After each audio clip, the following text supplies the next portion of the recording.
ছোটবেলায় ঈদের দিন সকালে 50 টাকার জন্য মায়ের কাছে অনেকক্ষণ বসে কান্না কাটি করতাম।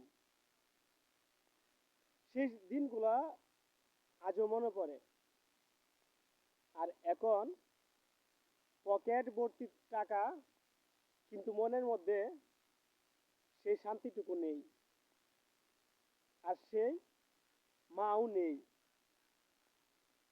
আসলে একটা কথা আমি আপনাদেরকে বলি, মা বাবা যতদিন বেঁচে থাকবে ততদিন নিজের রক্ত বিক্রি করে হলেও তাদের সেবা যত্ন করেন।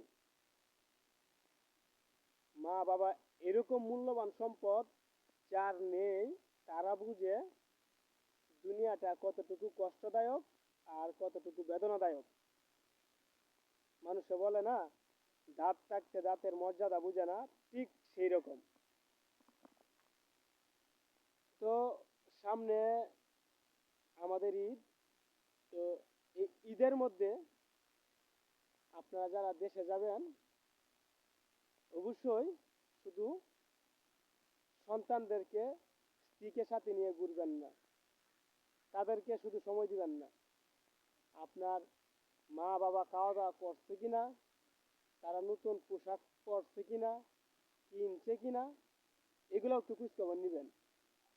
আপনি যেভাবে আপনার সন্তানের খোঁজখবর নিচ্ছেন, তারা খাওয়া দাওয়া করেছে কিনা, তারা নতুন পোশাক কিনেছে কিনা, ঈদের কেনাকাটা শেষ হয়েছে কিনা, ঠিক সেইভাবেও যখন আপনি ছোটো ছিলেন, আপনাকেও আপনার মা বাবা এরকম ভালোবেসে লালন পালন করে বড় করেছে। তো সেই অনুযায়ী আপনিও আপনার মা বাবার এই দায়িত্বটুকু পালন করেন। নয়তোবা ভবিষ্যতে এরকম এক সময় আসবো, আপনার চোখের জল ফেলা ছাড়া কোনো উপায় থাকবে না ভাই। এটাই বাস্তবতা, আর এটাই রিয়েলিটি, মানতে হবে।